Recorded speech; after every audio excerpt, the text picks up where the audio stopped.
so for our younger kids, for our clay project, and this is just Model Magic Air Dry Clay. So we're going to use mouse paint, and this could be first grade down. If you feel like second graders want to do it, that's fine too, maybe even third. We're going to talk about primary colors and color mixing.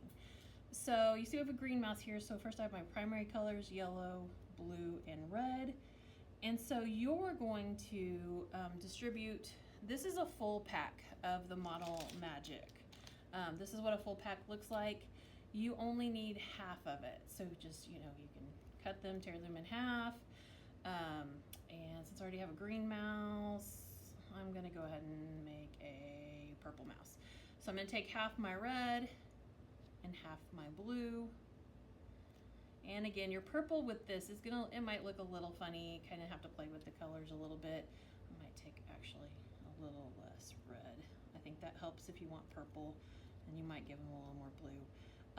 And just start mixing them together, because in the mouse paint book, the mice, if you aren't familiar with the book, they climb in the paint, and little white mouse does and becomes different colors. They start mixing the colors, the primary colors.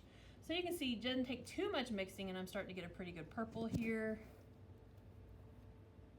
And it's really fun and squishy. It's a good texture thing for the kids. Everybody, I love playing with it too. So you can mix it like that, and you've got purple. And then of course, if you wanted an orange mouse, you would take yellow and red, or if you want a green mouse, blue and yellow. So here's my little purple. I could mix it a little more, but it's pretty good. You get the idea. So, and it's just then kind of shaping it. So then they get to kind of play with it for a while. You might want to just take a little off, tell them take a little bit off for some ears, and then you just kind of mix it and move it in your hands so you can have a ball shape. And then just kind of start shaping it like a mouse, like the head's gonna be narrower at the front. So kind of like an A shape with maybe, you can make the nose a little bit pointier so it's flat on the table, so it's gonna sit nice and flat on the table. And then with what I have extra, make little ears.